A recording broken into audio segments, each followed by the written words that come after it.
8 de febrero de 2025.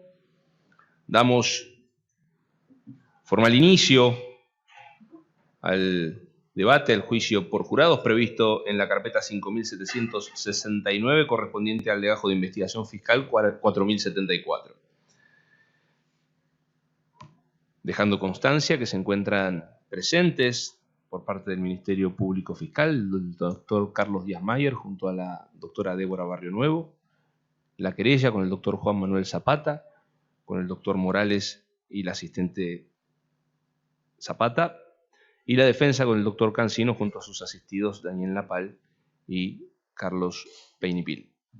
Antes de hacer ingresar al jurado y ya proceder a la formal toma de juramento, les voy a hacer saber que una de las paletas designadas de jurado femenino invocó una circunstancia sobreviniente, una dificultad que le imposibilitaba la continuidad de su presencia en el jurado, con lo cual se la dispensó con consenso de las partes y se echó mano de la primer suplente que había sido también sorteada. Es así que a partir de este momento la paleta 1 queda desafectada, pasando a ser reemplazada por la paleta número 13 como titular. Eso es para que tengan constancia que difiere del sorteo del día de ayer.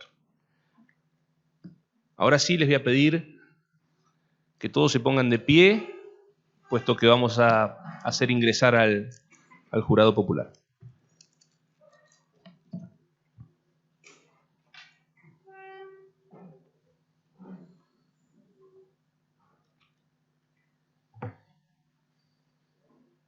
Buen día.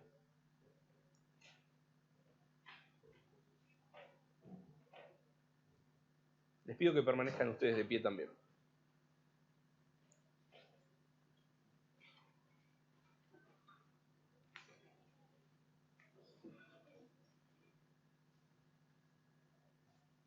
Hay lugar, adelante, por favor.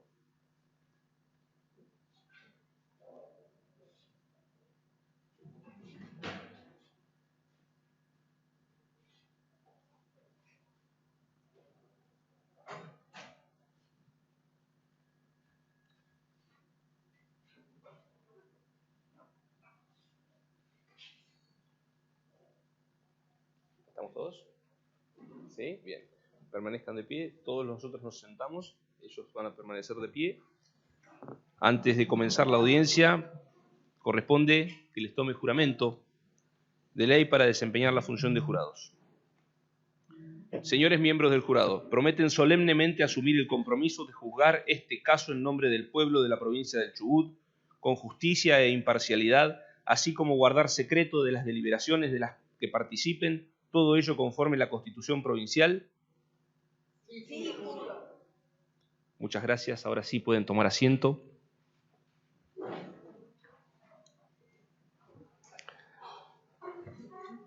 Bueno, nuevamente agradecerles.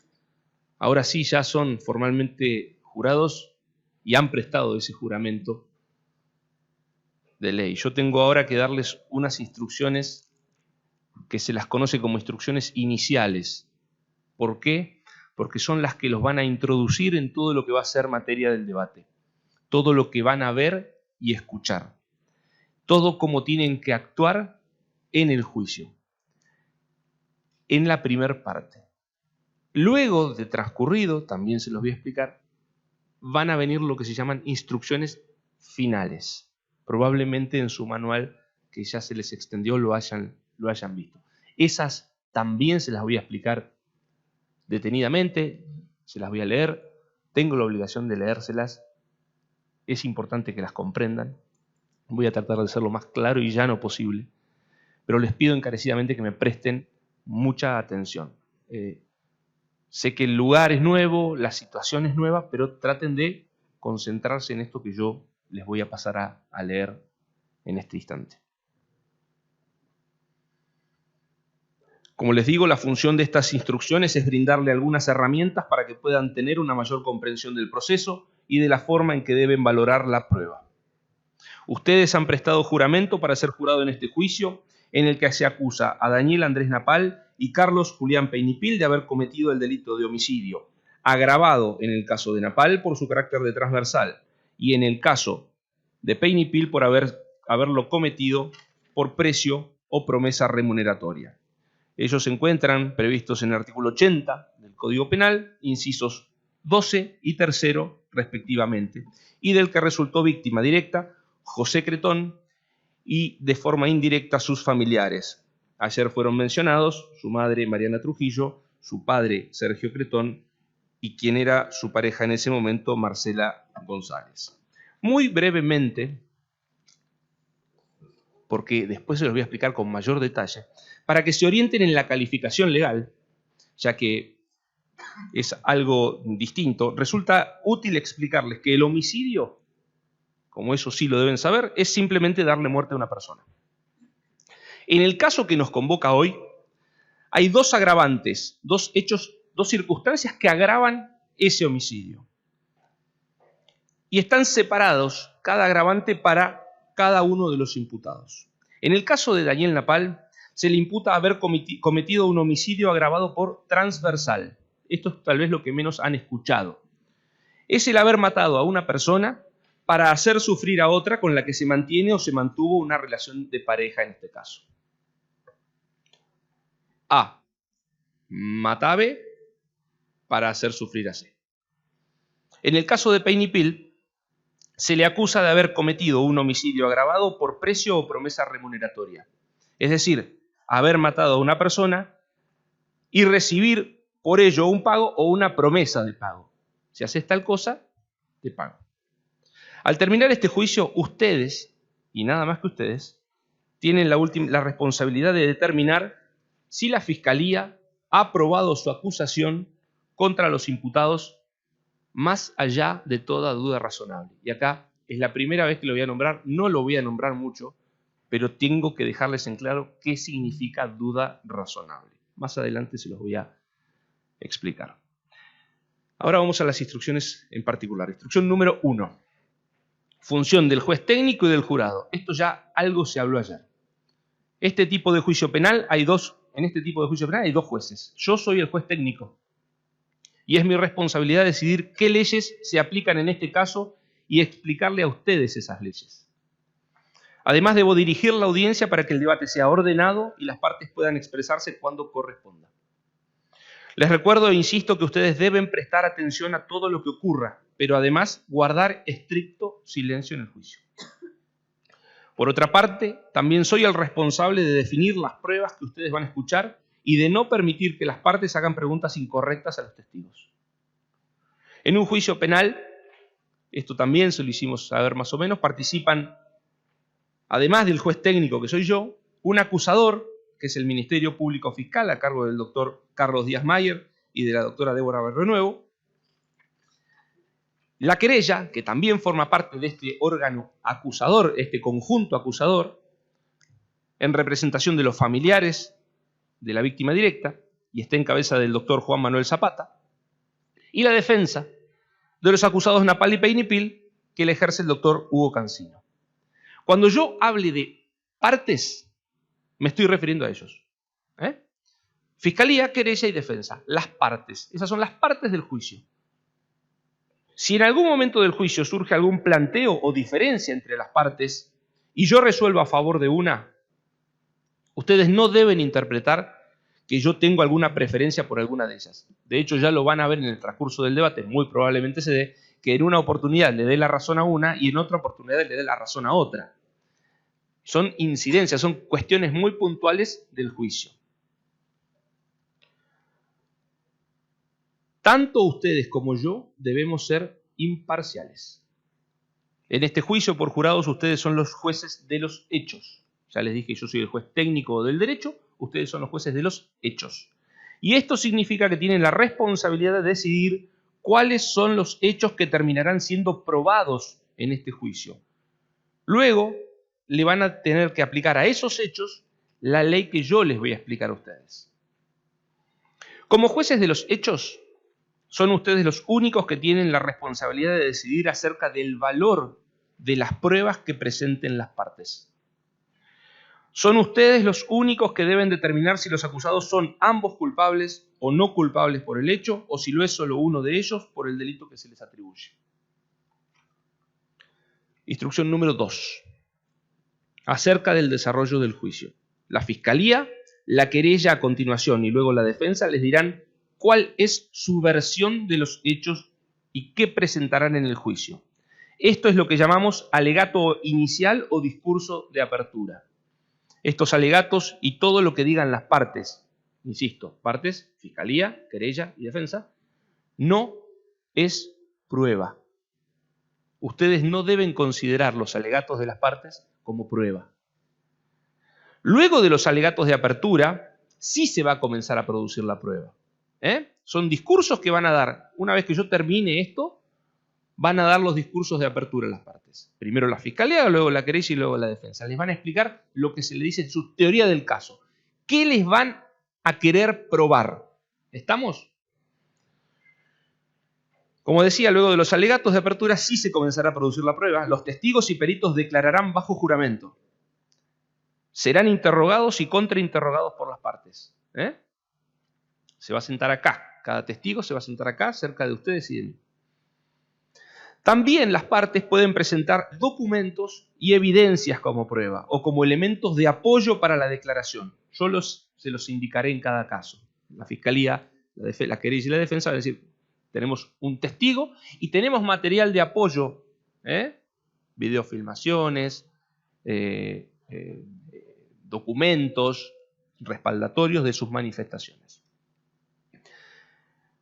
Finalizada la presentación de la prueba, en varios días, hoy no va a ocurrir eso, hoy va a empezar la prueba, vamos a tener varios días, finalizada la presentación de la prueba, la Fiscalía en primer lugar, la querella a continuación y luego la defensa, van a darle los alegatos de cierre o clausura. Es decir, ahora con los alegatos de apertura, cuando se produzca toda la prueba, los alegatos de cierre o de clausura. ¿Vamos bien hasta ahora? Seguidamente, luego de esos alegatos de clausura es donde yo les voy a dar esas nuevas instrucciones finales, para que tengan en cuenta lo que tienen que hacer a partir de ese momento. Les voy a explicar los términos de la ley aplicable en el caso y ustedes van a pasar a una sala apartada, en la que ya estuvieron, para deliberar y resolver el caso pronunciando un veredicto. No deben formarse una opinión concluyente o definitiva sobre los casos hasta no haber escuchado toda la prueba, los alegatos de las partes y las instrucciones que yo les voy a dar sobre el derecho. Hasta ese momento no deben discutir el caso entre ustedes. Ya se los mencioné ayer.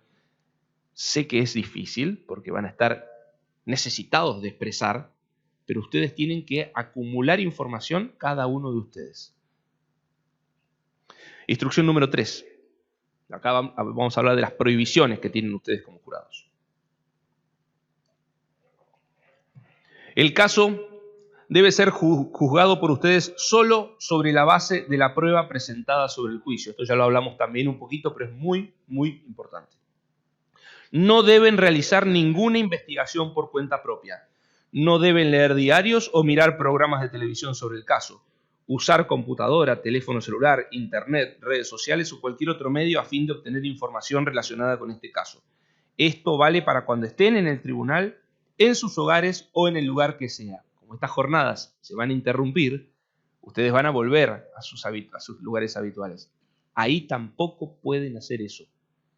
Ustedes prestaron un juramento y recuerden eso. No deben mantener discusiones de ninguna clase con amigos o familiares acerca del caso o de las personas involucradas. No permitan que ni aún los más íntimos familiares les hagan comentarios, preguntas u opiniones sobre el juicio. Son ustedes los soberanos de la decisión. Recuerden que no pueden tomar contacto con las partes fuera de la audiencia de juicio y hasta que den su veredicto. Insisto, partes, Fiscalía, querella y defensa. No miren ni acepten mensajes relacionados con este caso o con su tarea como jurados. No discutan este caso ni soliciten consejo de nadie por ningún medio. Hacer algo así violaría su promesa y deber como jurados de ser imparciales y podrían ser sancionados. Instrucción número 4. Toma de notas. Algo les comenté al pasar ayer. Voy a permitir que tomen notas durante el transcurso del juicio. Creo que les han dado a todos un anotador y una lapicera. Las notas no deben distraerlos de lo que suceda en el juicio. Son solo una ayuda para la memoria, pero no son prueba. No deben dejarse influenciar por las notas que haya tomado otro jurado.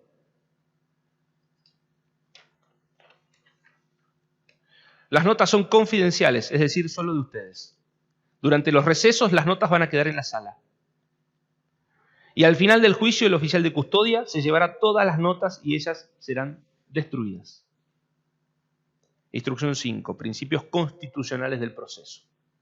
Es muy importante que les recuerde algunas reglas fundamentales del proceso penal previstas en las leyes y en la Constitución. Son cosas que ustedes deben haber conocido ya por estar interiorizados de alguna manera en los juicios y en las causas.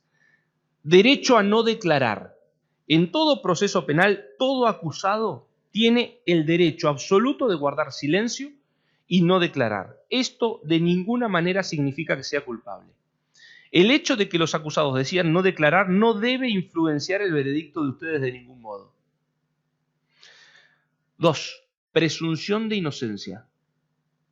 Nuestra Constitución establece que todas las personas son inocentes hasta tanto la Fiscalía demuestre lo contrario. Son inocentes hasta que se demuestre lo contrario. Es la Fiscalía quien tiene la obligación de probar la culpabilidad, otra vez, más allá de toda duda razonable.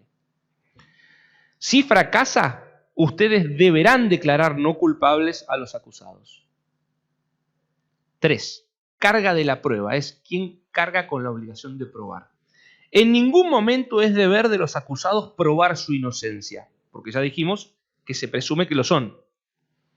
Los acusados no tienen que probar nada, ya que, como les dije, son inocentes hasta que se demuestre lo contrario. 4. Ahora sí voy a hablar de la duda razonable, esa frasecita molesta. La duda razonable, y se los voy a explicar lo más llanamente posible, significa que cuando exista una duda lógica sobre la existencia del hecho o sobre la culpabilidad de las personas acusadas, se las deberá declarar no culpables. La prueba debe ser suficiente y convincente para que la presunción de inocencia se caiga. Más adelante les voy a explicar en profundidad el espíritu de esta duda razonable, pero para simplificárselos voy a acudir a algo muy sencillo y que muchos de ustedes suelen decir o utilizar.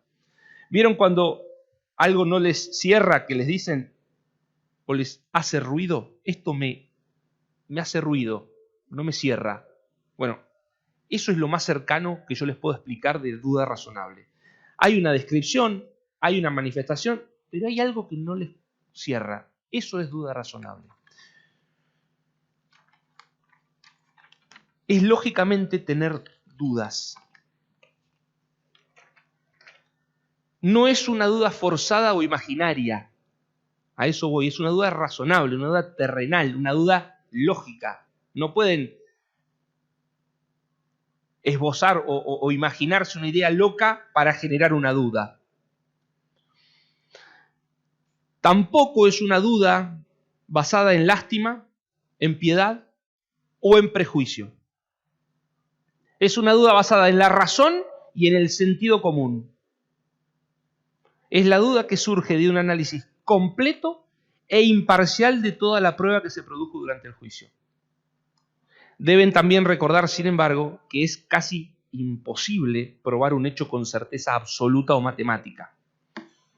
No se exige que el fiscal así lo haga. La certeza absoluta es una pretensión imposible de alcanzar. Y acá voy a volver con algo muy común que ustedes por ahí ven en algunos productos que ustedes compran. Vamos por caso, productos de limpieza. ¿Vieron que dice 99.99% de efectividad? Nadie le va a poner 100%. Eso es la imposibilidad de alcanzar la certeza absoluta. Ahora, eso sabemos que limpia. Limpian un 99,99. Bueno, la idea es que ustedes alcancen esa certeza. Si ustedes no alcanzan esa certeza, es duda razonable. Instrucción 6. Cuestiones sobre la prueba. como miembros del jurado, ya les dije varias veces, van a decidir cuáles son los hechos que quedaron probados.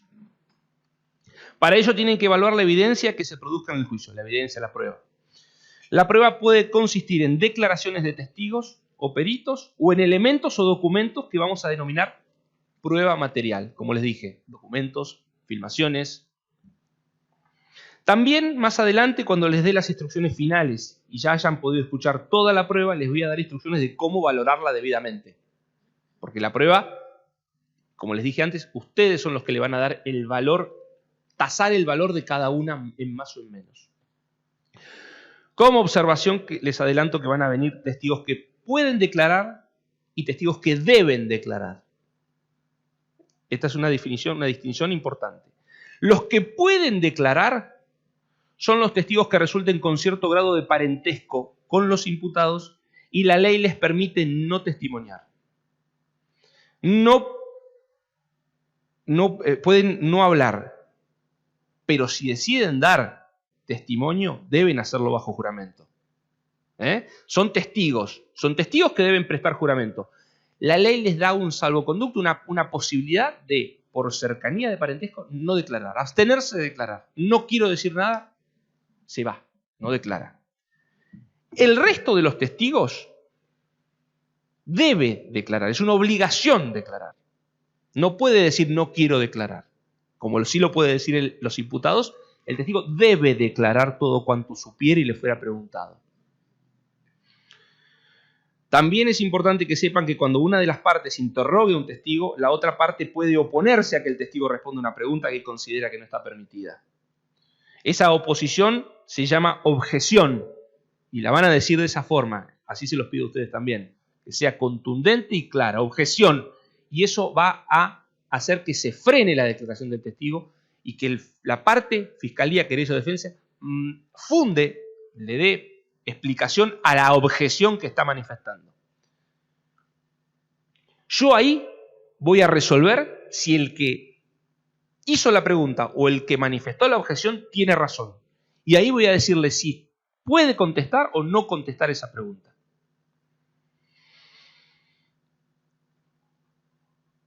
Si resuelvo hacer lugar a la oposición, es decir, objeción, tiene razón el que objeta, no se responde esa pregunta. La pregunta no se va a formular y ustedes no van a tener que considerarla. Ustedes se la olvidan. Es una práctica difícil, es un ejercicio difícil, pero esa pregunta no existió. Pero tampoco tienen que intentar adivinar qué hubiera contestado el testigo. Si le hubiese hecho la pregunta, ¿qué habrá dicho? ¿Qué iba a decir? Nada, olvídense de esa pregunta, es una objeción, está fuera de contexto.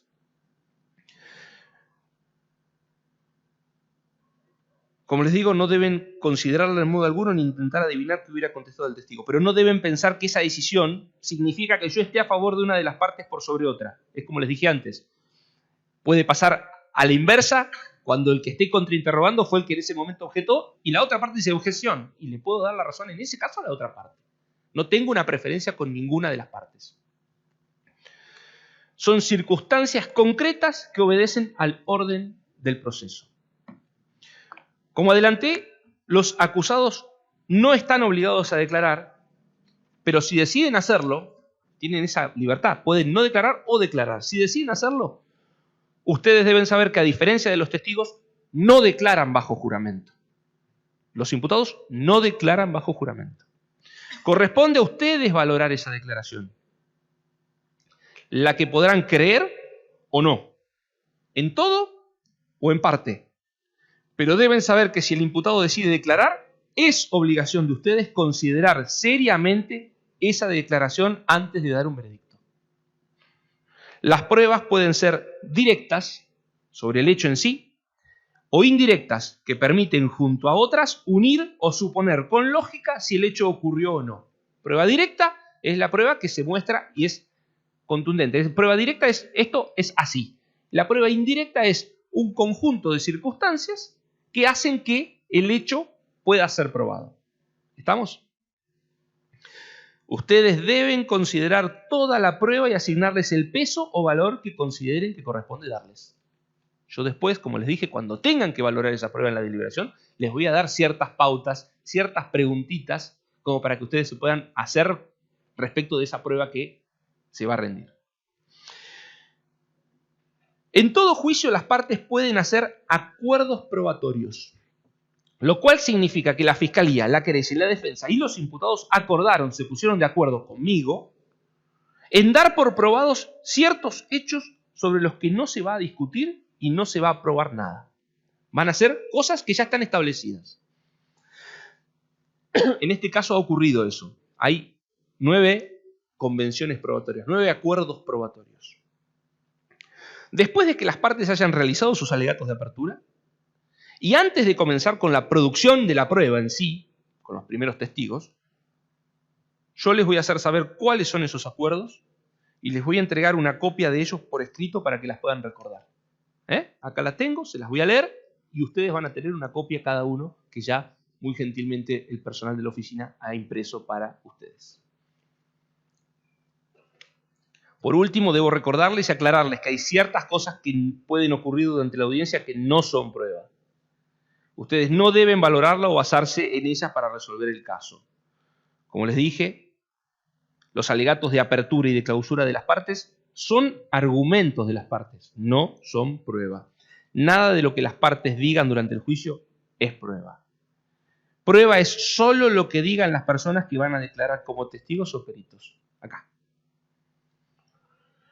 Los objetos que les van a mostrar, los documentos que les van a exhibir, las fotos y videos que se les van a exhibir en estas pantallas y con el personal que las van a sacar, están en la sala, una salita de secuestros, van a traerlos, van a abrirlos y los van a exhibir. Y en caso de producirse, es decir, si quisieran declarar, también es prueba la declaración de los imputados. Como les dije, como era, pueden declarar o pueden no declarar. Si no declaran, esto no puede presumirse en su contra. Si deciden declarar, ustedes deben valorar esa declaración. Insisto, cualquier cosa que hayan visto u oído cuando ni ustedes ni yo estábamos en la sala de audiencias, tampoco es prueba. Solo pueden decidir el caso con la prueba y la información que de ella surge que hubiera sido producida en el juicio, en esto. Instrucción 7, libertad de conciencia del jurado. Ustedes deben saber finalmente que el jurado es independiente, soberano y responsable por su veredicto, pero libre de cualquier interferencia, presiones del juez, del gobierno o de las partes o de cualquier otra persona por sus decisiones. Ninguno de ustedes podrá ser jamás sujeto a penalidad alguna por los veredictos que rindan, a menos que surja que lo decidieron en contra de su conciencia o que fueron corrompidos por vía de soborno. Estas instrucciones y las que les daré al final de los alegatos de las partes sobre la ley aplicable son las que deben seguir y no otras. Habiendo concluido con la lectura de estas instrucciones, le voy a dar lugar ya a la Fiscalía para dar comienzo a sus alegatos de apertura. Hola. Gracias, señor juez. Buenos días, señores y señoras miembros del jurado.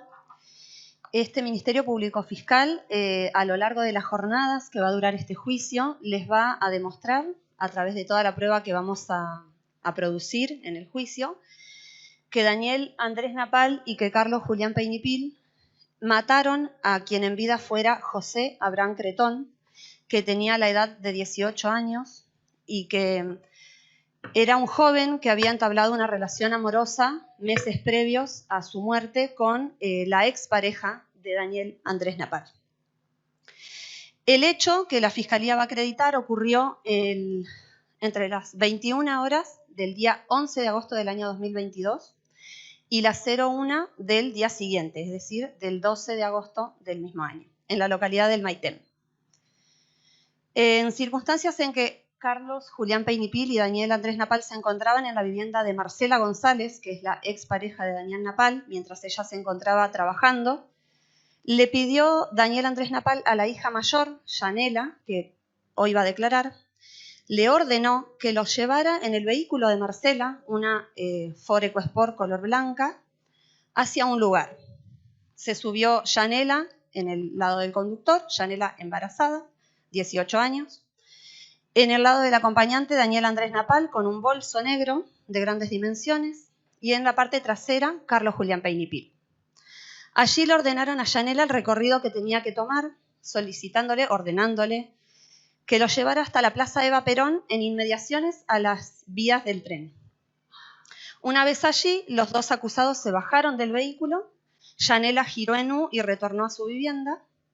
Ellos caminaron por un sector paralelo a las vías, atravesando un pinar, y luego caminaron aproximadamente 900 metros por una zona descampada, sin alumbrado público, sin alumbrado, donde hay tanques y ferrocarriles, y se dirigieron hacia la casa del joven Cretón, que está ubicada en Pasaje 12 de Octubre, donde él alquilaba en el barrio ferroviario. El joven Cretón se encontraba solo en la vivienda. Los dos acusados irrumpieron en forma violenta en la vivienda, lo redujeron y se lo llevaron junto con sus pertenencias, con algunas de sus pertenencias. Se llevaron ropa de Cretón y el celular. Allí caminaron por el mismo lugar por el que habían emprendido su camino de ida y caminaron aproximadamente 600 metros hasta la zona del ferrocarril. Y en ese lugar, Daniel Andrés Napal le disparó 2 veces con su arma de fuego en la cabeza, y Carlos Julián Peynipil le cortó el cuello con un cuchillo. Así le dieron muerte al joven Cretón. Luego, Daniel Napal, como lo tenía planificado un tiempo previo, hizo desaparecer definitivamente todo rastro del cuerpo de quien en vida fuera Cretón, de sus pertenencias, ropa, celular, y de la ropa que ellos habían utilizado para perpetrar el hecho, puesto que luego de realizar todo esto se cambiaron de ropa. La eliminación definitiva del cuerpo de Cretón y de las pertenencias fue a través de la quema, los prendió fuego. Ese lugar donde hizo desaparecer el cuerpo y las pertenencias hasta el día de hoy se desconoce. Desde el día del hecho y hasta la actualidad se han realizado múltiples rastrillajes y búsquedas que han sido infructuosas. Daniel Napal se aseguró de hacer desaparecer todo rastro y de ocultarlo en un lugar que no pueda ser encontrado para procurar su impunidad. Es decir, para no ser enjuiciado como lo está haciendo el día de la fecha. Como el señor juez lo adelantó en las instrucciones iniciales, las dos personas acá acusadas tuvieron móviles o motivos distintos para perpetrar el hecho. Daniel Napal tuvo un móvil y una motivación para hacer sufrir a Marcela González, que es la mujer con la que él mantuvo una relación de pareja de 20 años, con quien tuvo 3 hijos, y fue una relación signada por la violencia que vamos a escucharla a través de los testimonios en este juicio. Marcela González le había planteado una separación definitiva, meses atrás se habían separado, y a raíz de este odio que Daniel Napal tenía con esa situación es que le dio muerte al joven Cretón. En cambio, Carlos Julián Peynipil tuvo un móvil distinto. Su móvil fue económico. Daniel Napal le había hecho una promesa de pago para que en conjunto le dieran muerte al joven Cretón. Le ofreció o le prometió un pago. Señores y señoras miembros del jurado, el Ministerio Público Fiscal estos días les va a requerir una escucha y observación atentas. Sabemos que van a ser varios días en los que aquí se va a producir mucha prueba de distinta índole, como les mencionó el doctor. Van a ver y escuchar a los testigos, van a ver videos, van a escuchar audios de escuchas telefónicas, audios de WhatsApp, por lo que les vamos a requerir una escucha atenta para que ustedes puedan impregnarse de toda la información y al final del juicio puedan tomar una decisión válida, ¿sí?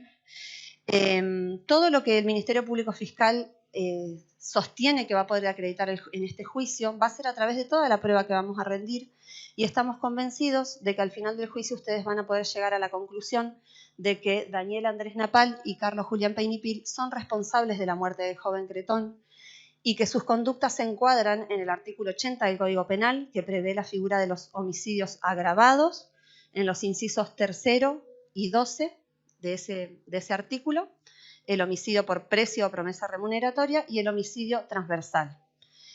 Así que les agradecemos desde el Ministerio Público Fiscal y esa es la teoría del caso y eso es lo que vamos a demostrarles en estos días. Muchas gracias. Gracias, doctora.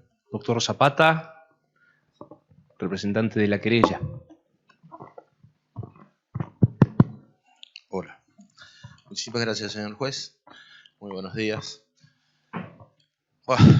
Es difícil empezar. Como les expliqué ayer, la querella tiene que desarrollar una teoría y es difícil, más allá de lo profesional, estar frente a quien nosotros representamos particularmente, que son los familiares directos de José Cretón. Yo quiero agradecer principalmente este compromiso que han tomado, esta forma democrática en la cual ustedes van a ir trabajando, porque justamente esto nos va a permitir llegar a una conclusión muy clave. Nuestra teoría, ¿qué es lo que vamos a hacer? Es justamente trabajar en conjunto con el Ministerio Público Fiscal. Voy a tratar de ser lo más breve posible porque van a escuchar de mi parte quizás que reiteramos los hechos. Los vamos a remarcar porque tenemos la carga, como dijo el señor juez, de demostrarles a ustedes la verdad. Demostrar lo que pasó. Y voy a ser más breve, quizás. Vamos a plantearnos nuestra teoría, qué es lo que queremos demostrar en el transcurso de este debate, que es justamente que José Cretón, un día 11 de agosto del 2022, noche, madrugada del 12 de agosto, ¿sí? Desde ese momento empezó a ser víctima de una muerte en manos de, como dijeron, del señor Napal y del señor Peinepil. Este es uno de los hechos que vamos a empezar a mostrar. El segundo hecho también que vamos a demostrarles es justamente la relación de pareja que existía entre José Cretón y también vamos a demostrarles, ¿sí?, no solamente esa relación de pareja entre José Cretón y Marcela González, sino también que existió anteriormente una relación entre Napal y González. Que esto nos deriva y nos lleva, ¿sí?, a un contexto de violencia de género que termina y desemboca en lo que dijo el Ministerio Público Fiscal, un homicidio transversal. Provocar la muerte de José en manos de estos señores imputados para provocarle un sufrimiento a Marcela. También esto es a Napal, pero Peinepil, ¿qué tiene que ver en esto? Peinepil también colabora bajo una promesa de remuneración. Esto es nuestra tarea de demostrar el desprecio a la vida que tuvieron, ¿sí?, por una remuneración para colaborar en la desaparición de José. ¿Cómo lo vamos a hacer? Ese es el punto fundamental. Yo quiero demostrarles, conjuntamente, como dije, el Ministerio Público Fiscal desarrolla una teoría a la cual nosotros también adherimos y hemos trabajado en conjunto, y quizás tal vez la defensa hoy nos va a venir a mostrar y decir que no hay cuerpo, que no hay un muerto, que no está. Sin embargo, sí, también es cierto y lo vamos a tener en cuenta, porque vamos a trabajar sobre dos puntos fundamentales. Estos dos puntos fundamentales nos van a permitir, de cierta manera, romper, tirar por tierra lo que es el principio de inocencia que dijo el señor juez. Y también vamos a despejar todo tipo de dudas razonables. ¿Por qué? Porque nos vamos a basar en dos pilares fundamentales: la ciencia y los testigos. Digo la ciencia porque los que van a venir acá también a declarar bajo juramento de decir verdad son ni más ni menos que profesionales, técnicos, funcionarios de la policía, funcionarios del derecho. Y también vamos a tener testigos que van a estar bajo juramento de decir verdad, que no pueden mentir, que lo que digan es tomado como cierto. Entonces, en esta situación, ¿sí?, tenemos una gran diferencia. Los imputados, si quieren, declaran, y si no quieren, no declaran. Y si declaran, no es bajo juramento. Esto también es importante tenerlo en cuenta. La verdad es que lo que nosotros buscamos, gracias a ustedes, es que se haga justicia. Justicia hacia los familiares directos. Justicia hacia José Cretón, un joven que tenía apenas 18 años el día 11 de agosto del 2022 y que al día de la fecha no está presente entre nosotros. Y lo que buscamos es que los familiares tengan una respuesta. Esa es la idea de nuestra teoría. Nada más, señor juez. Muchas gracias. Gracias, doctor Zapata. Este es el turno del doctor Hugo Cancino, abogado de la defensa.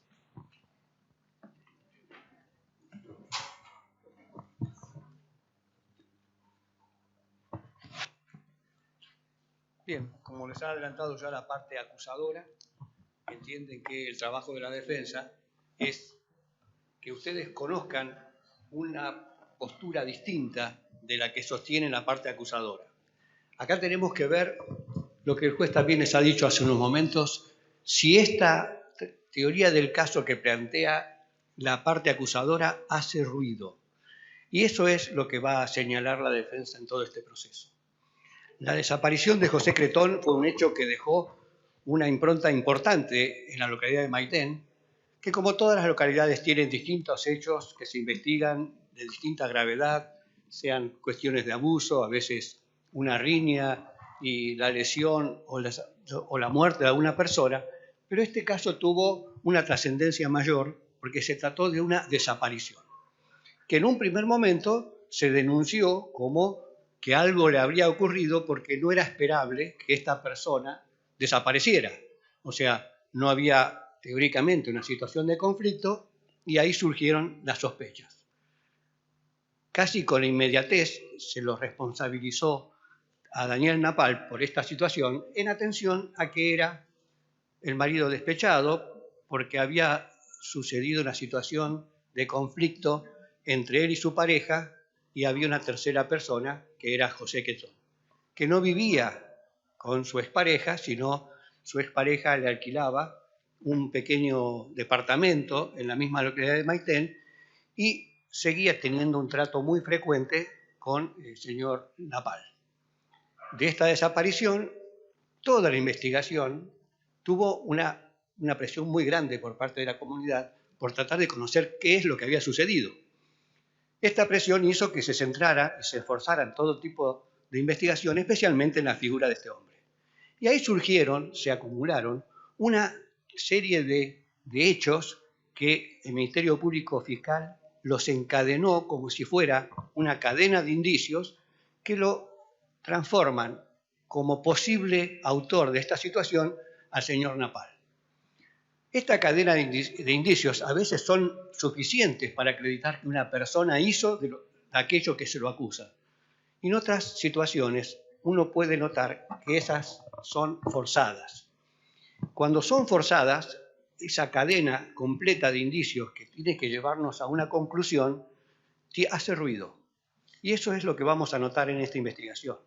La defensa va a hacer hincapié en esas inconexidades. O sea, hay situaciones que no se conectan unas con otras. Hay algunos vicios en el trámite de la investigación que van a ser notables, que ustedes lo van a percibir si están atentos a cada uno de estos elementos de prueba. Esto está, a criterio de la defensa, está sesgado. La Fiscalía y la investigación que llevó adelante la policía era en base a encontrar una responsabilidad y era necesario encontrar a alguien.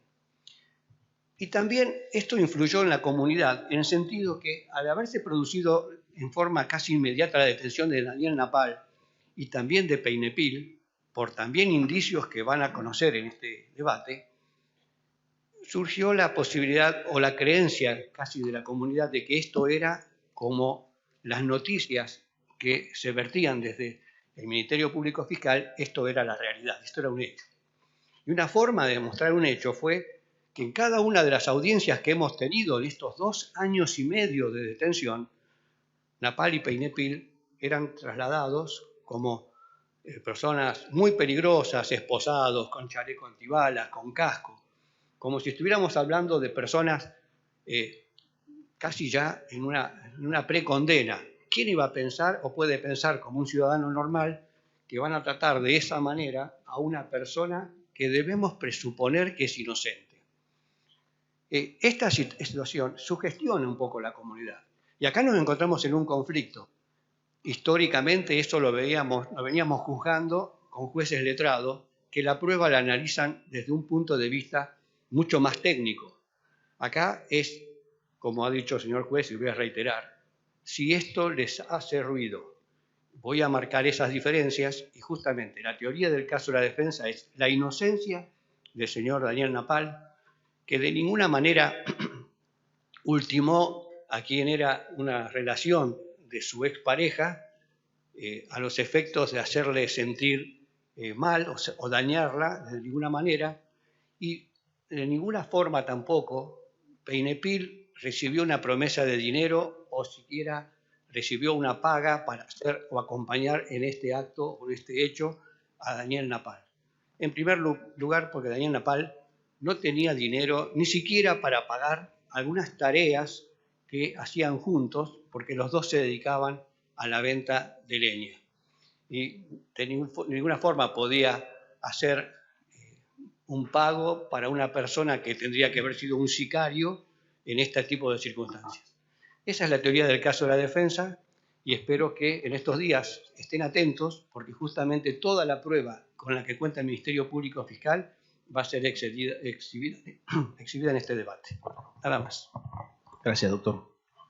Bien, esos son los alegatos de inicio de cada una de las partes. Yo ahora voy a proceder